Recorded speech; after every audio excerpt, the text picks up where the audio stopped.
What up? It's your boy T on Reaction. So this is continuing our Wrestling Wednesday, and I just got finished doing a Thoughts Talk reaction, talking about the simpler times of music, listening to with this whole New York versus East Coast versus West Coast thing going on as well too.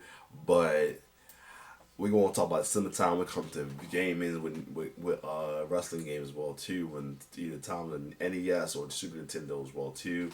And this is coming from, once again, if I can make sure I get the name right, the Sleepyhead Dre as well too. I just got finished doing not too long ago the videos about worst Game Boy games back in the day as well too. So this one's I'm gonna keep going with this. First one, do every NES wrestling game ranked from worst to best. So there was awesome good, despite the graphics of time, it was fun time to play some wrestling games on Nintendo as well too. But there's some that was always great, but there's some that was just just as bad as the graphic, worse than the graphics. So without further ado, let's see from the ranking from worst to best. Let's get it. Wrestling games on the NES were handicapped from the beginning.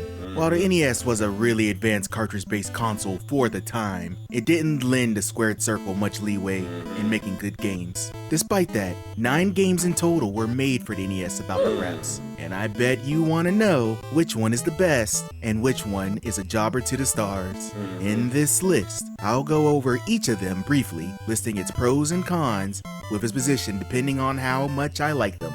Be warned, the first few smell a little rotten already. Alrighty, let me get it. And at the back of the line, you'd be... And just from the name of it is, and one is just from the name of it alone is like some crap because it's hella generic. And two, Data East. I mean, this is like out of the blue. Like this is like out of the element of Data East. Data East are mostly good for like action games, stuff like that, but I wouldn't be surprised their wrestling game was terrible. Let's see. Let's check this out. Be surprised that it's not Muscle, which I've crapped on in the past. No, I found this monstrosity worse than Muscle. What? That's way worse. Oh my god. My man laid the torpedo down. Wow. Team Wrestling was released in 1984 by Data East and was released for arcade. And that's worse because 84 is around time when the Nintendo was getting their foot in with graphics. So a lot of the graphics around time when the early release of Nintendo was not great. Oh my god. The Apple II, Commodore 64, and then the NES in 1986. So how does this game start out being the worst? Easy. No choice in character. Exactly. You are stuck as the Ricky Fighters, as wow. the game tells you. And your opponents are always the strong bads. Hee meme, yeah, I get it. Although it doesn't really matter, the animations look the same for all fighters, missing frames included. Technically, this is a tag team match, so you can tag in your partner if you start getting low on health, and then they'll interfere on their partner's behalf. Now, good luck triggering that on purpose. Usually they just come in whenever they feel like it, and immediately stop the opponents from performing a move, then running back to the outside. Even after winning against the strong bads, you face them again, and again, and again. It's not like the rest of the game is worth tolerating the lack of character variety. This is a one-button fighter. Literally one button does much of the fighting, and most of the time, you're supposed to combine the button with directional buttons to form a move. I say supposed to, because it doesn't work half the time. Yeah, you can throw your opponent out the ring and hit them with a weapon, but surprisingly, that doesn't help this game at all. It's very bad. Good news for the rest of the games, though. You can't get much worse than this. Now he probably muscles. Yep, here he Good goes. news, Muscle. You aren't the worst wrestling game on NES. You're just a really bad game. Jesus. Tag team match, Muscle, was released for the NES in 1986 by Bandai. Based upon the Kinnikuman Ultimate Muscle franchise, you pick between 8 different color palettes disguised as wrestlers, and overall, just get the jump kicking in the ring. One button jumps, the other attacks, and that's all you get, really. You supposedly can do a back body drop if you close enough, but I've never experienced it. The trainer on the outside will sometimes throw in a collectible that will allow each wrestler to perform their specialty move, which, to be fair, is actually different depending on the character and not. Woo! So, my man, Ari Thompson just put a nice little poster. No, I had to take that out. Give me a minute. I'm bad. I had to deliver the game, man. This game's wild. It's between Pacers and Knicks, anyway. But yeah, wow. That is terrible. This is terrible. Not just superficial. And if you win, You continue on against a new wrestler in a changing ring endlessly, and if you lose, you lose. The game is definitely bad, but after tag team wrestling, I can at least appreciate that this game tried. It failed, but it tried. Alright, what's next? Finally, we've come to the first a WF game, probably the first one. First game under Vince McMahon's great boots. WF, of course, was the most powerful territory at the probably because the first game, the first game was going to be your, your guinea pig. So this was pretty much the guinea pig game. So they improved down the years. This time, after acquiring a bunch of competitors, and WCW was just now forming an identity. WWF was the first to attempt a video game, and you know what? It wasn't very good. WWF WrestleMania was released for the NES in 1989 by Rare and Acclaim Entertainment, complete with boiled Uncle Hot Dog on the front. And what you gonna do when Hulkamania and the largest arms in the boiled Uncle Hot Dog? I can't. World run wild on you. You pick your favorite meathead with a bit of their theme playing during the match, which includes old-timers such as Hulk Hogan, Macho Man Ted DiBiase, Andre the Giant, the Honky Tonk Man, and Bam Bam Bigelow for some reason. And then either a single match or a tournament. No tag team matches at all. You start the match, and you see the wrestlers looking like toddlers in the play ring, with the Sky Gyron taking up a lot of space on the screen. This game is probably the most frustrating of them all, as the wrestlers move like they're in molasses, and to connect with your opponent means having to line up directly in front of them in the 4 cardinal directions. Because what is a diagonal? You can attack with a kick with one button, or use a punch/specialty move with the other. The results may vary if it will work or not. Most of the time, you're going to miss your opponent, and this happens all the time. Matches devolve to opponents moving in circles around each other, and one going down every now and again. And in case you're wondering, it's very boring. Not much grappling in this wrestling sport here. No. Just punches and weird limb movements. Not the best efforts from Titan Towers on the first attempt. Right. WWF WrestleMania Steel Cage Challenge was released in 1992 by Sculpture Software and Acclaim, and was released on the NES, Master System, and Game Gear. Boiled Uncle Hot Dog returns on the title screen, but he's not as terrifying as last time. Like the last game, you're given some classic wrestlers to choose, along with a few new additions like the Mountie?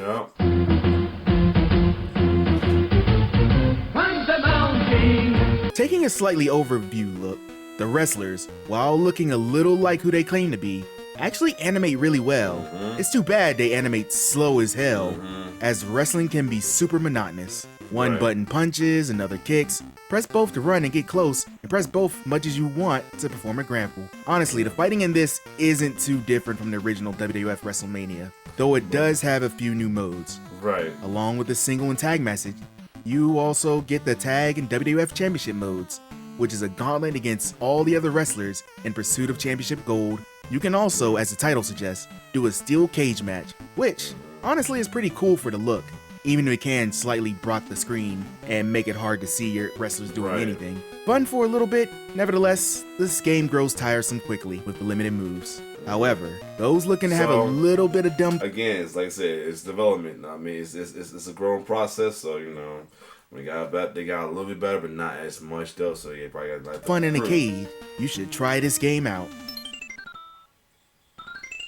WWF King of the Ring was released in 1993 by Grey Matter Inc. and Acclaim, first on the Game Boy and then on the NES. The last WWF game released on the NES, this game pulls more from the new generation roster of wrestlers compared to the older dinosaurs who are still included, including Shawn Michaels, Bret Hart, Lex Luger, Razor Ramon, and The Undertaker. As for wrestling, it's either a singles match, tag match, tournament, or the game's namesake, the King of the Ring, which technically is still a tournament. The sprite work in this game is a lot more impressive than the previous games, which allows the characters to flourish their personalities a bit more visually. It's still a bit sluggish, but honestly, it's loads better than the other two we previously talked about. It plays like a straight up fighting game, honestly, with the life bar underneath signaling when to pin your opponent.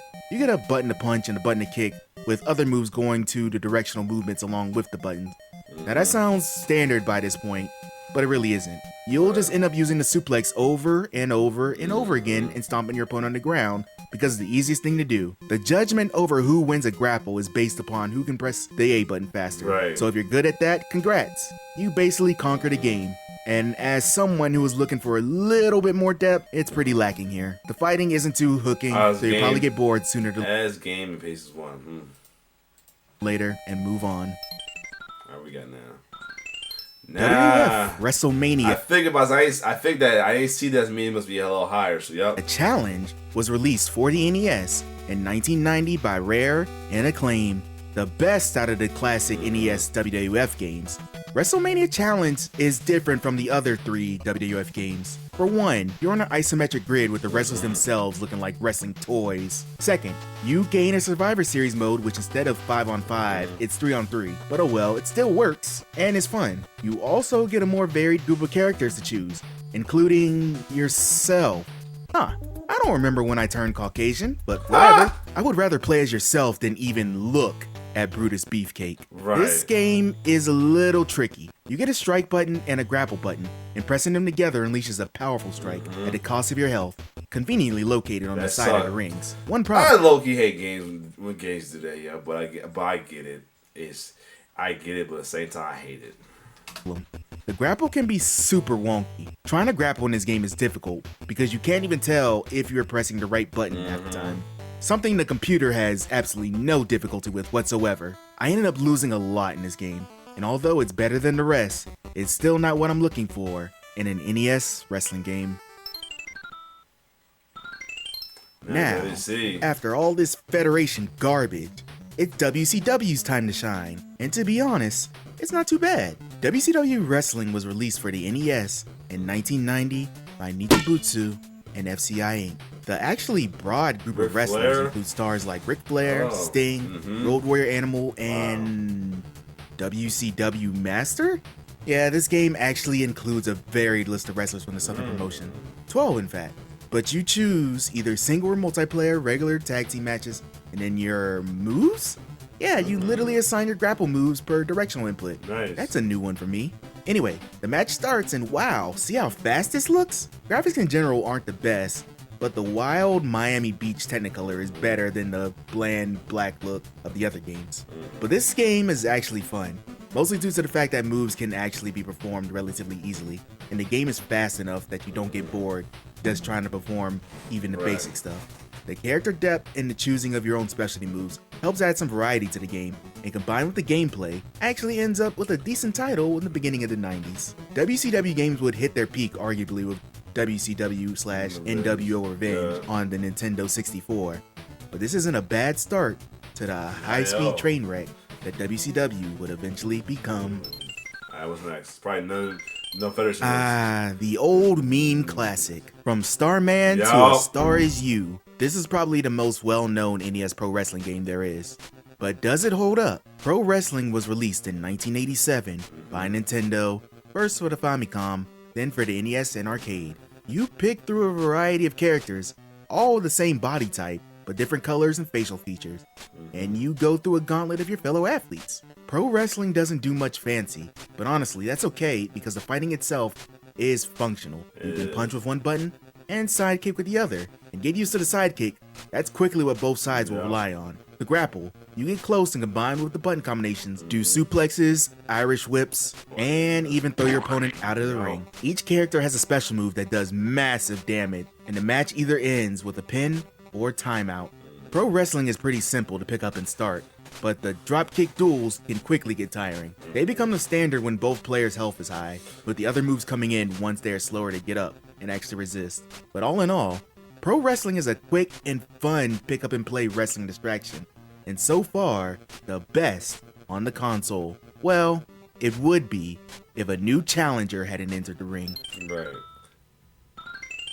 Now Tecmo. This is the outright best wrestling game on NES, and it's not even. Tecmo, it was just like top notch when it comes to sports, anything in the NES world.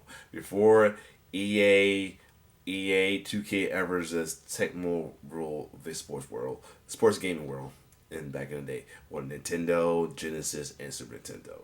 I mean, before that, before Electronic Arts took over, Tecmo hold it down for us. been close. Especially for football, Tecmo of course. World Wrestling was released for the NES in 1990 by Tecmo. While not based upon a specific property, except maybe Tecmo, and with all original characters who may or may not be cheap knockoffs of existing characters, Tecmo World Wrestling does what most of the other games don't, and let you have fun just wrestling. First of all, the choice of characters are varied even though a lot of moves are shared, but each character has their specialty move that does slightly more damage, and some even have personal variations of moves. Before each match, you have the chance to do a minigame to increase your power, which helps out a lot if you're getting your butt kicked. The moves are expansive only with 2 buttons, and controls are simple. 1 button kicks, 1 punches. In order to grapple, you get close to your opponent and press a direction plus a button to do a move. I know I've said that for a lot of games, but this game, it actually works. Now, sometimes you really wonder how the game decides whether you or the opponent wins the grapple, but that's background noise. Lastly, there's a commentator at the bottom of the screen at all times, actively commentating on the match. And when you do a special move, you get these beautiful NES graphics showing how badass your wrestler is, while the commentator loses his mind. This game is a real love letter to early professional wrestling that can't be matched by the others. And as the games jump from 8-bit to 16-bit, games would only get better. Disagree with my list? Give me your best wrestling game on NES in the comments. Take care. Nah, it seems solid right here. This actually seems solid because, you know, if you look through 3 years though, majority of them is pretty much, except for like someone's like slightly older than the others, like me, like the pro wrestling and NES and the Tecmo as well too. Though, like we think they would improve when it came to King of the Rain, but I think the reason for why it wasn't as great because it was big on the 16-bit consoles such as Sega Genesis and Super Nintendo. So, and bringing anything that's big on those come to the 8-bits at the time would be a very, very cheap representation of it for sure. Yeah, just cause of the strength that they want you to just to promote you getting the Super Nintendo or Genesis as well too. Other than that, this was definitely a cool video as well too, though. I definitely agree with